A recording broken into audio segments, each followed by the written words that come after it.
ಒಮ್ಮೆ ಒಬ್ಬ ಶಕ್ತಿಶಾಲಿ ಅಸುರ ರಾಜನಾಗಿದ್ದ ಹಿರಣ್ಯಕಶಿಪುನು ವಿಶ್ವದಲ್ಲಿ ತನ್ನಿಗಿಂತ ಶಕ್ತಿಶಾಲಿಯಾದವನು ಇರಬಾರದೆಂದು ಬಯಸಿದನು. ಅವನು ವಿಷ್ಣುವನ್ನು ತೀವ್ರವಾಗಿ ದ್ವೇಷಿಸುತ್ತಿದ್ದನು.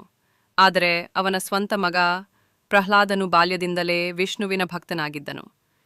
ಹಿರಣ್ಯಕಶಿಪುನು ಪ್ರಹ್ಲಾದನನ್ನು ವಿಷ್ಣು ಭಕ್ತಿಯಿಂದ ತಡೆಹಾಕಲು ಹಲವಾರು ಪ್ರಯತ್ನ ಮಾಡಿದನು.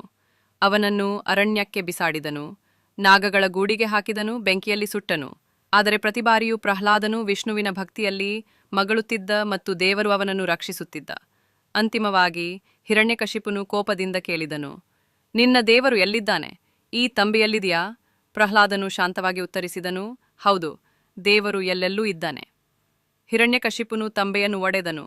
ಅಚ್ಚರಿಯಾಗಿ ಆ ತಂಬೆಯಿಂದ ನರಸಿಂಹದೇವರು ಅರ್ಧಮಾನವಾರ್ಧ ಸಿಂಹ ರೂಪದಲ್ಲಿ ಹೊರಬಂದರು. ಅವರು ಹಿರಣ್ಯಕಶಿಪುವನ್ನು ಹಿಡಿದು ಸಂಜೆ ಸಮಯದಲ್ಲಿ ಬಾಗಿಲಿನ ಮೆಟ್ಟಿಲಲ್ಲಿ ಕೈನಕಗಳಿಂದ ಸಂಹಾರ ಮಾಡಿದರು. ಹಿರಣ್ಯಕಶಿಪು ಪಡೆಯುತ್ತಿದ್ದ ವರದ ಪ್ರಕಾರ ಅವನನ್ನು ಮನುಷ್ಯ ಅಥವಾ ಮೃಗ ಸಹ ಬಡಿಸಬಾರದು.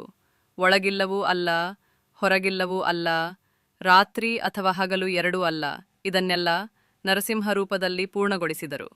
ಪ್ರಹ್ಲಾದನು ರಕ್ಷಿಸಲ್ಪಟ್ಟನು ಮತ್ತು ದೇವರು ಅವನನ್ನು ಆಶೀರ್ವದಿಸಿ ಧರ್ಮಮಯವಾದ ರಾಜನನ್ನಾಗಿ ಮಾಡಿದರು.